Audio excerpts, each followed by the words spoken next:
যদি শেখ হাসিনার জায়গায় বসে চিন্তা করি, ওনার থ্রেটগুলো এরপর দূর করেছেন।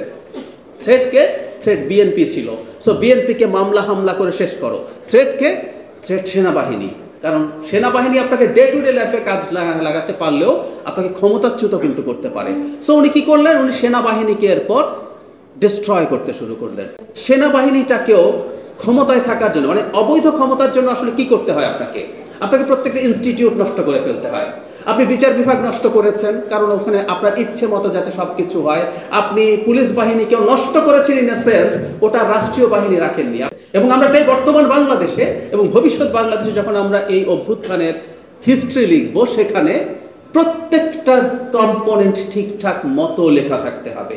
খুব অল্প সময়ের মধ্যে দেখছি যে আমরা কেউ এটার কে কত বেশি আমার ক্রেডিট এটা ক্লেম করা শুরু হয়েছে। এটা অত্যন্ত অসুস্থ একটা চর্চা এবং এই এক মাসের মধ্যে এটা শুরু হবে। That's very frustrating.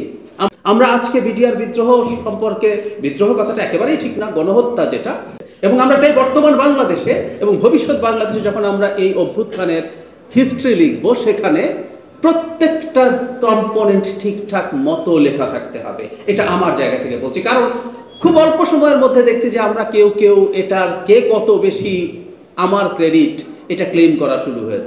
এটা অত্যন্ত অসুস্থ একটা চর্চা এবং এই এক মাসের মধ্যে এটা শুরু হবে। That's very frustrating. আমরা প্রত্যেকের যার জায়গায় যতটুকু ভূমিকা আছে, হ্যাঁ, ইতিহাস সম্পর্কে বলাই হয় যে ইতিহাসে কোনো অবজেক্টিভ ইতিহাস নাই। আপনারা এটা করেছেন, it's fact, but it's always told that truth is subjective.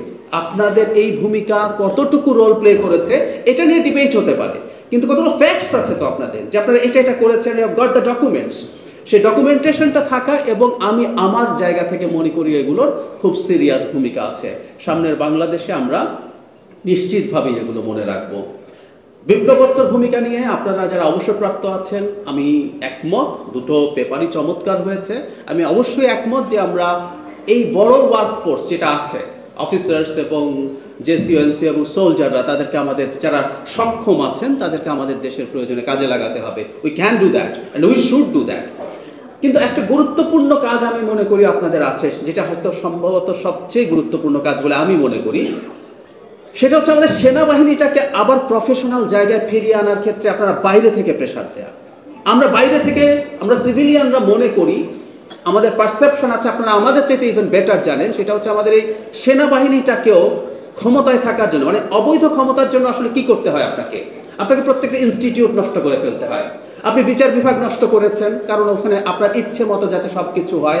আপনি পুলিশ বাহিনীকেও নষ্ট করেছেন, ইন এ সেন্স ওটা রাষ্ট্রীয় বাহিনী রাখেননি। আপনি ওটাকে আপনার ব্যক্তিগত একটা বাহিনীতে পরিণত করেছেন। ঠিক একইভাবে আমি যদি শেখ হাসিনার জায়গায় বসে চিন্তা করি, ওনার থ্রেটগুলো এরপর দূর করেছেন।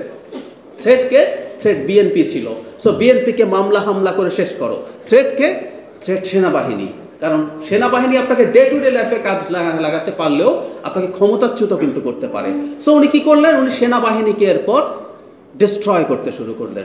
আমরা আজকে বিডিআর বিদ্রোহ সম্পর্কে, বিদ্রোহ কথাটা একেবারেই ঠিক না, গণহত্যা যেটা, বিডিআর হত্যাকাণ্ড, সেটা সম্পর্কে যেসব তথ্য এখন পাচ্ছি, যে রীতিমতো পার্শ্ববর্তী দেশের এক ধরনের ইনভলভমেন্ট, এই ধরনের কথাবার্তা আসছে, করে আমাদের সশস্ত্র বাহিনীকে, সেনাবাহিনীকে ধ্বংস করার একটা পরিকল্পনা হয়েছে, সো দ্যাট উনি খুব সহজে, খুব ভালোভাবে পাওয়ারে থাকেন।